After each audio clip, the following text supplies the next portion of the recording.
South ఇండియాలోనే అతి తక్కువ ధరలకి రత్నాలనందించే ఏకైక సంస్థ 6JVR. ఆంధ్రప్రదేశ్ ప్రభుత్వం పారిశ్రామికీకరణ పైన పెద్ద ఎత్తున ఫోకస్ పెట్టింది. పెద్ద పెద్ద నగరాలు, పారిశ్రామిక అవసరాలు, ఎస్సీజెడ్లు వీటన్నిటి దృష్టిలో పెట్టుకొని చేస్తున్నటువంటి కార్యాచరణకు తోడు వెనుకబడినటువంటి ప్రాంతాల్లో ఎంఎస్ఎంఈ పార్కులను పెద్ద ఎత్తున ప్రోత్సహించాలని నిర్ణయించింది. అందులో భాగంగా 10 చోట్ల ఎంఎస్ఎంఈ పార్కులు పెట్టడానికి కావాల్సినటువంటి ల్యాండ్ ఐడెంటిఫికేషన్ ప్రాసెస్ని కంప్లీట్ చేసింది. సో దీని ద్వారా అతి త్వరలోనే ఆయా ప్రాంతాల్లో ఈ ఇండస్ట్రియల్ పార్కులు ఏర్పాటు చేసేందుకు ప్రభుత్వం అడుగులు వేయబోతోంది. ఇప్పటికే అధికార యంత్రాంగాన్ని దీనికి సంబంధించినటువంటి ఆదేశాలను జారీ చేస్తుంది. ఈ 10 పార్కులు ఎక్కడ రాబోతున్నాయి, ఏ ప్రాంతాల్లో దీనివల్ల ఉద్యోగ ఉపాధి అవకాశాలు కలిగేటువంటి అవకాశం ఉంది, ఒకసారి విశ్లేషించేటువంటి ప్రయత్నం చేద్దాం. ఇది ఆంధ్రప్రదేశ్ ప్రభుత్వం తీసుకున్నటువంటి నిర్ణయాల ప్రకారం 10 చోట్ల ఈ పార్కుల ప్రకటనకు సంబంధించినటువంటి ఆర్డర్స్ని ఇప్పటికే రిలీజ్ చేసింది. మొత్తం అనకాపల్లి జిల్లా అన్నీ కూడా వెనుకబడిన జిల్లాలపైన ఎక్కువ ఫోకస్ పెట్టింది. అనకాపల్లి జిల్లా, అనంతపూర్ జిల్లా, చిత్తూరు, కర్నూలు, అలానే కర్నూలులో 2 చోట్ల వస్తుంది. వారకల్ సెజ్నే ఉపయోగిస్తున్నారు. ఎన్టీఆర్ జిల్లా, పల్నాడు, ప్రకాశం, అలానే శ్రీకాకుళం, తిరుపతి. సో ఇక్కడ ప్రాంతాన్ని అంటే ల్యాండ్ని కూడా ఐడెంటిఫై చేసింది, ఎన్ని ఎకరాల భూమిని తీసుకోబోతుంది. అనకాపల్లి జిల్లాలో రాంబిల్లి మండలం అచ్యుతాపురం ఇండస్ట్రియల్ క్లస్టర్లో రాంబిల్లి లొకేషన్ వస్తుంది. సో అక్కడ మల్టీ ప్రోడక్ట్ కి సంబంధించినటువంటి ఇండస్ట్రియల్ క్లస్టర్ని ఏర్పాటు చేయబోతుంది. 290 ఎకరాల భూమిని ఐడెంటిఫై చేసింది ప్రభుత్వం. అలానే అనంతపురం జిల్లాలో కళ్యాణదుర్గం మండలానికి సంబంధించి తిమ్మసముద్రం ప్రాంతంలో, తిమ్మసముద్రంలోనే ఒక ఏరోస్పేస్ అండ్ ఆటో యాన్సిలరీస్ యాక్చువల్గా అనంతపురం జిల్లాలో ఈ ప్రాంతంలో ఎక్కువ ఏరోస్పేస్ రిలేటెడ్ ఇండస్ట్రీస్ని డెవలప్ చేయడానికి స్కోప్ ఎక్కువ ఉందని చెప్పి ఏపీ సీఎం చెప్తున్నారు. దీనిపైనే ఇటీవల రక్షణ శాఖ మంత్రి రాజ్నాథ్ సింగ్ని కలిసినప్పుడు కూడా కొన్ని ప్రపోజల్స్ ఇచ్చారు.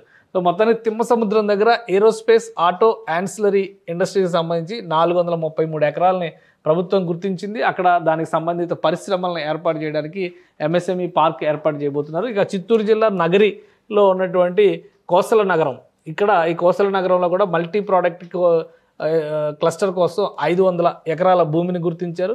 కర్నూలు జిల్లా ఓరకల్లు మండలంలో వచ్చేటువంటి గుత్తపాడు ఈ ప్రాంతంలో మీదివేముల దగ్గర ఈవీ మొబిలిటీ, ఈ ప్రాంతంలో already EV manufacturing city, EV city కింద ఇండియాస్ ఫస్ట్ ఈవీ సిటీ అనేటువంటి మాట కూడా చెప్పారు. అదే తరహాలో ఇప్పుడు మీదివేముల దగ్గర ఈవీ మొబిలిటీ, దానికి సంబంధించి 300 ఎకరాల భూముల్ని కేటాయించారు. ఇక్కడ భారీ పరిశ్రమల కంటే కూడా భారీ పరిశ్రమలకి అనుబంధంగా వచ్చేటువంటి చిన్న తరహా పరిశ్రమలు అంటే యాన్సిలరీ యూనిట్స్ అంటారు, విడిభాగాలు తయారు చేసేటువంటి సంస్థలకు ఇక్కడ ప్రాధాన్యం ఇస్తారు. అందుకోసం ఈ ప్రదేశాలని గుర్తించింది రాష్ట్ర ప్రభుత్వం. ఇక ఓరకల్లోనే కొమరోల్లో కూడా డ్రోన్ రిలేటెడ్ ఇండస్ట్రీస్కి సంబంధించిన ఇన్ఫ్రాస్ట్రక్చర్ని డెవలప్ చేసేందుకు ఒక 300 ఎకరాలని ప్రభుత్వం గుర్తించింది. ఎన్టీఆర్ జిల్లా జగ్గయ్యపేట జయంతిపురం ప్రాంతంలో డిఫెన్స్ రిలేటెడ్ క్లస్టర్స్ డెవలప్ చేయడానికి 498 ఎకరాల భూముల్ని రాష్ట్ర ప్రభుత్వం గుర్తించింది. అంటే డిఫెన్స్ రిలేటెడ్గా చూసినప్పుడు దక్షిణాది రాష్ట్రాలపైన ఇప్పుడు కేంద్ర ప్రభుత్వం కూడా ఎక్కువ ఫోకస్ పెడుతుంది. మొన్న ఆపరేషన్ సింధూర్ పాకిస్తాన్తో ఉద్రిక్తతలు జరిగిన తర్వాత ఉత్తరాది రాష్ట్రాలు చాలా సెన్సిటివ్ ప్లేసెస్ అని చెప్పిన కేంద్ర ప్రభుత్వం కూడా గమనించింది. ఈ క్రమంలోనే దక్షిణాది రాష్ట్రాల్లో రక్షణ రంగ పరిశ్రమలో, రక్షణ రంగ స్థావరాలకు సంబంధించినటువంటి డెవలప్మెంట్ పైన కేంద్రం ఎక్కువ ఫోకస్ చేస్తుంది.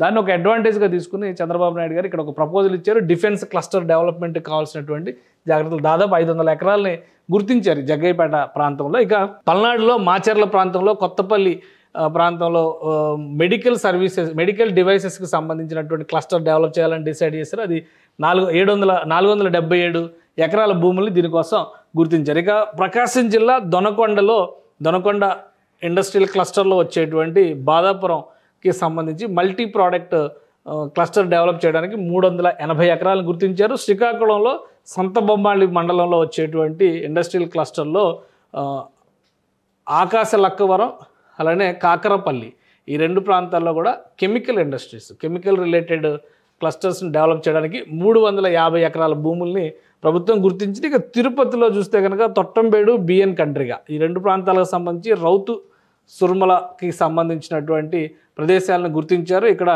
గౌడమాల, బిఎస్పురం, అలత్తూరు, కొత్తపాలెం, ఈ 4 ప్రదేశాలని మల్టీ ప్రోడక్ట్ జోన్స్ కింద డిసైడ్ చేశారు. అక్కడ 480 ఎకరాల భూముల్ని గుర్తించింది ప్రభుత్వం. మొత్తం ఇవన్నీ కూడా యాన్సిలరీ యూనిట్స్ డెవలప్మెంట్కి సంబంధించి రాష్ట్ర ప్రభుత్వం, కేంద్ర ప్రభుత్వం పెట్టేటువంటి భారీ పరిశ్రమలు, పెద్ద పరిశ్రమలు, మధ్య తరహా పరిశ్రమలకు సంబంధించినటువంటి విడిభాగాలు తయారు చేసేటువంటి క్లస్టర్స్ కింద వీటిని డెవలప్ చేస్తారు.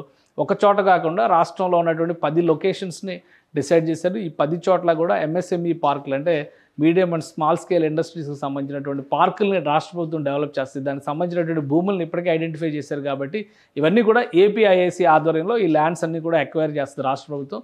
అక్కడ సంబంధిత పరిశ్రమలు ఏవైతే ఇక్కడ ఈ అంశాలను డిసైడ్ చేశారో ఆ బేసిస్లోనే మొత్తం ఇండస్ట్రియల్ క్లస్టర్ ఏ తరహా క్లస్టర్ పెట్టాలనేటువంటి ప్రపోజల్లో భాగంగానే ఇవి చేశారు. అక్కడ ఉండేటువంటి జాగ్రఫీ పరంగా అక్కడ దొరికేటువంటి వనరుల ఆధారంగా దీన్ని డిసైడ్ చేశారు. సో వీటికి సంబంధించి ఏర్పాట్లు అతి వేగంగా ముందుకు తీసుకెళ్లాలని రాష్ట్ర ప్రభుత్వం భావిస్తుంది. ఈ క్రమంలో సంబంధిత శాఖల అధికారులకి జిల్లా స్థాయిలో ఉన్నటువంటి అధికారులకు కూడా ఆదేశాలు జారీ చేస్తుంది. అతి త్వరలోనే ఈ 10 పార్కులు వేగంగా అభివృద్ధి చేసే దిశగా రాష్ట్ర ప్రభుత్వం చర్యలు తీసుకోబోతోంది.